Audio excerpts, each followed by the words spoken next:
Good morning friends. నేను ఈరోజు మీకు చెప్పదలసిన టాపిక్ ఏంటంటే అసలు హెల్త్ ఇన్సూరెన్స్ అనేది ఎందుకు తీసుకోవాలి, అసలు ఇప్పుడు తీసుకుంటే మనకు వచ్చే ప్రయోజనం ఏంటి, ఖర్చు తప్ప ఇంకేమి మనకు కలిసి వస్తుందని చెప్పి చాలామంది అపోహపడుతూ ఉంటారు. బట్ మనం అది కాదు ఆలోచించాల్సింది. ఫస్ట్ మన ఖర్చులు, ఫర్ ఎగ్జాంపుల్ మనం ఎవ్రీడే ఎంత అని ఖర్చు చేస్తాం.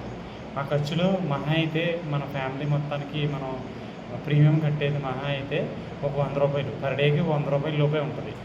మీరు ఆ విధంగా ఆలోచించినట్లయితే మీరు మంత్లీ ఒక వీకెండ్ పార్టీకో లేకపోతే ఒక సినిమాకో వెళ్ళినప్పుడు ఖచ్చితంగా ఒక 1000 రూపాయల దాకా ఖర్చు చేస్తారు. ఇది మీరు మొత్తం వారం మీద చూసుకుంటే 700 లోపే అవుతుంది. హెల్త్ ఇన్సూరెన్స్ అనేది మీరు ఎప్పుడు అనుకుంటారు, చాలామంది ఇండివిజువల్గా నాకు ఒక్కడనే తీసుకుంటే సరిపోతుంది కదా, నేనే ఇన్కమ్ మెయిన్ హోల్డర్ని కదా అని అనుకుంటారు.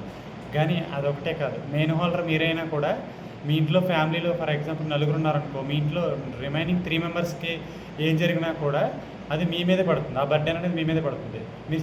మీరు సేవ్ చేసుకున్న సేవింగ్స్ మీద పడుతుంది.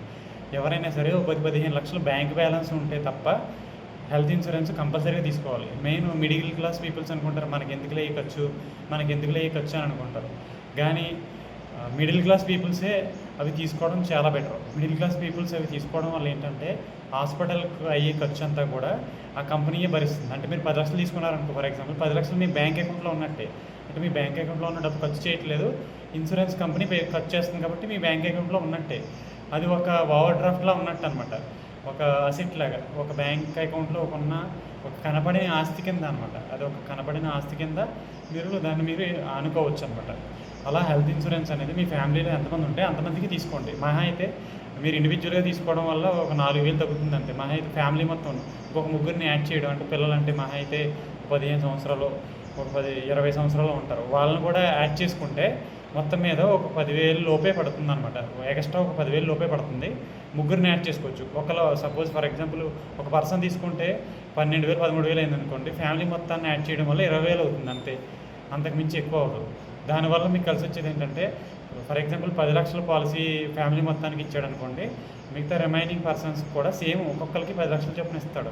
నలుగురికి 40 లక్షలు అవుతుంది కదా అక్కడ.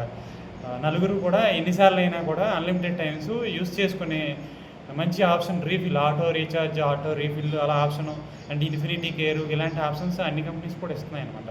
కాబట్టి మీరు యాక్చువల్గా ప్రతి ఒక్కరు కూడా హెల్త్ ఇన్సూరెన్స్ తీసుకోవడం వల్ల ఏంటంటే మీరు ఆరోగ్యంగా ఉంటారు. అండ్ మీరు ఒక డిసిప్లిన్గా హెల్త్ ఇన్సూరెన్స్ ప్రతి సంవత్సరం అనేది కడుతూ ఉంటారు.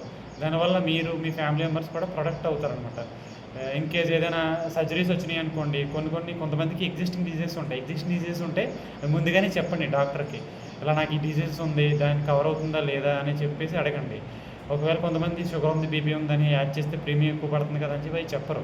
ఒకవేళ షుగర్ వల్ల కొంతమందికి పెరాలసిస్ అలాంటి వ్యాధులు అటాక్ అయినాయి అనుకోండి, మీకు ఈ డిసీజ్ ముందు నుంచే ఉంది కాబట్టి ఇది వచ్చింది, పెరాలసిస్ అనే వ్యాధి వచ్చింది కాబట్టి మేము కవర్ చేయమని చెప్పేసి చెప్తారనమాట. దానివల్ల మీరే చాలా లాస్ అవుతారు. కాబట్టి హెల్త్ ఇన్సూరెన్స్ తీసుకునేటప్పుడు ఏంటంటే మీరు ముందుగా ఏ డిసీజ్ కవర్ అవుతాయి, నాకు ముందుగా ఈ రోగాలు ఉన్నాయి, ఈ వ్యాధులు ఉన్నాయని చెప్పేసి ముందుగా చెప్పి దానికి ప్రీమియం ఎంత పడుతుందో కనుక్కొని యాడ్ చేసుకోవాలి. దాంతోపాటుగా యాడ్-ఆన్స్ కూడా ఉంటాయి అన్నమాట. ఇన్సూరెన్స్లో కొన్ని యాడ్-ఆన్స్ చేస్తారనమాట. పవర్ బూస్టర్ అని, జంప్ స్టార్ట్ అని చెప్పేసి ఇలా కొన్ని పేర్లతో పిలుస్తారనమాట. అవి యాడ్-ఆన్స్ చేస్తే కనుక మీకు ఏంటంటే బెనిఫిట్స్ అనేవి యాడ్ అవుతాయి అన్నమాట. కొన్ని బెనిఫిట్స్ యాడ్ అవుతాయి. కొన్ని దీర్ఘకాలిక సమస్యలు ఉంటాయి, అంటే షుగర్, బీపీ, ఆస్తమా, థైరాయిడ్ ఇలాంటి దీర్ఘకాలిక సమస్యలు ఉంటాయి. వాటికి ఒక 2 ఇయర్స్ అని 3 ఇయర్స్ అని వెయిటింగ్ పీరియడ్స్ అనేవి కంపల్సరీగా ఉంటాయి అన్నమాట. అన్ని కంపెనీస్ కూడా ఫస్ట్ డే నుంచి కవరేజ్ ఇచ్చేది ఏంటంటే యాక్సిడెంట్లు కవర్, అంటే రోడ్డు ద్వారా జరిగిన ప్రమాదాలు కానీ, రైలు ద్వారా జరిగిన ప్రమాదాలు కానీ, ఎయిర్ యాక్సిడెంట్లు కానీ, ఇలా ఏవి జరిగినా కూడా డే 1 నుంచి కవరేజ్ ఇస్తాయి, అవి గుర్తుపెట్టుకోండి.